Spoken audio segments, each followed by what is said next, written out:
नमस्कार। आज हम बात करने वाले हैं भारत के लोकतंत्र की जड़ों की। मतलब ये समझने की कोशिश करेंगे कि देश के लाखों गांवों में आखिर सरकार चलती कैसे है। जरा इस आंकड़े पर गौर कीजिए। 6 लाख। भारत में 6 लाख से भी ज्यादा गांव हैं। और ये सिर्फ कोई नंबर नहीं है, यहां देश की लगभग 2/3 आबादी रहती है। तो सवाल ये उठता है कि इतनी विशाल और अलग-अलग तरह की आबादी तक शासन पहुंचता कैसे है।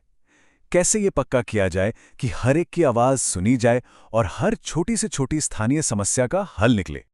इन सवालों का जवाब हमें जमीनी हकीकत में ही मिलता है।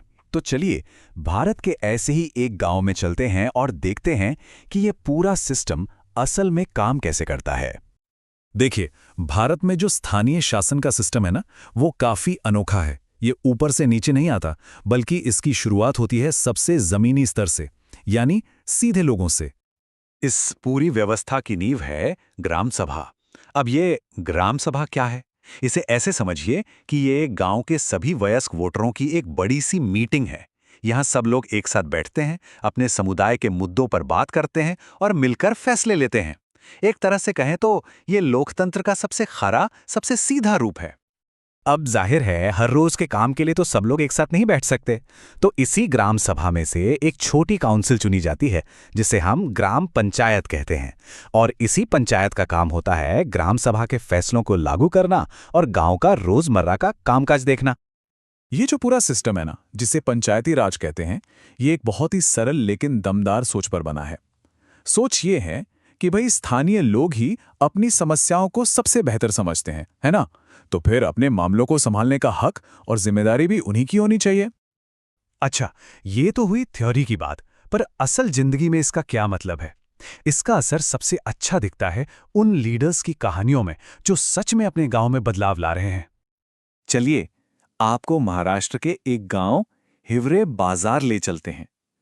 एक वक्त था जब ये गांव सूखे और खराब खेती की वजह से बिल्कुल नाउम्मीद हो चुका था। पानी के लिए लोग तरसते थे। ये एक रोज की लड़ाई थी। लेकिन फिर वहां के सरपंच पोपटराव पवार की लीडरशिप में गांव वालों ने मिलकर काम किया।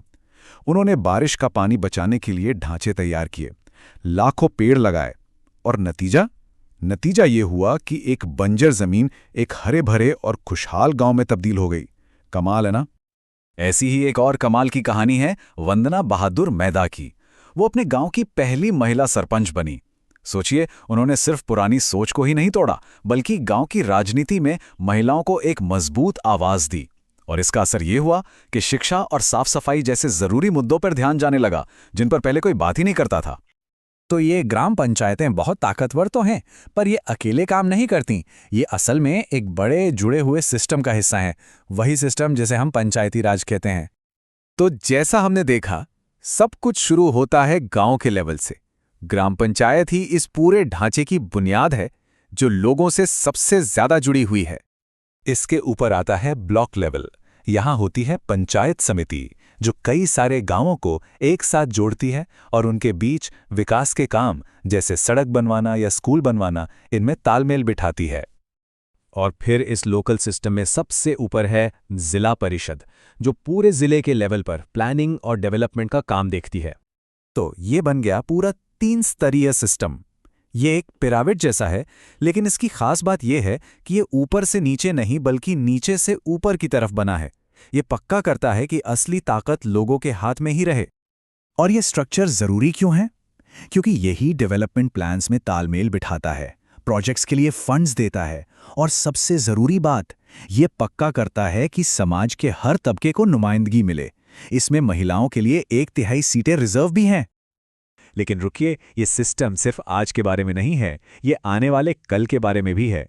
और लोकतंत्र के भविष्य को मजबूत बनाने का सबसे अच्छा तरीका क्या हो सकता है? बिल्कुल, अगली पीढ़ी को इसमें शामिल करना।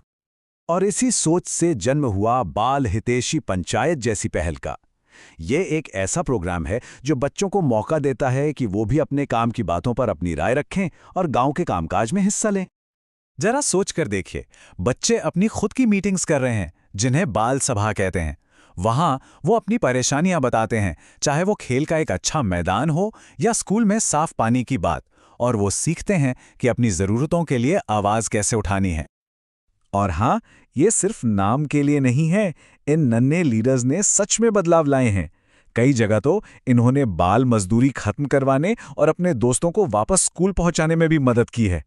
तो आखिर में सवाल वही है, क्या होता है जब हर एक इंसान को अपनी आवाज उठाने का मौका मिलता है? पंचायती राज सिस्टम इसका एक बहुत ही जबरदस्त जवाब देता है। वो जवाब यह है कि लोकतंत्र लोगों के और भी करीब आ जाता है। ये इस बात का सबूत है कि जब लोगों को अपना भविष्य खुद बनाने का हक मिलता है तो वो समुदाय सच में तरक्की करते हैं।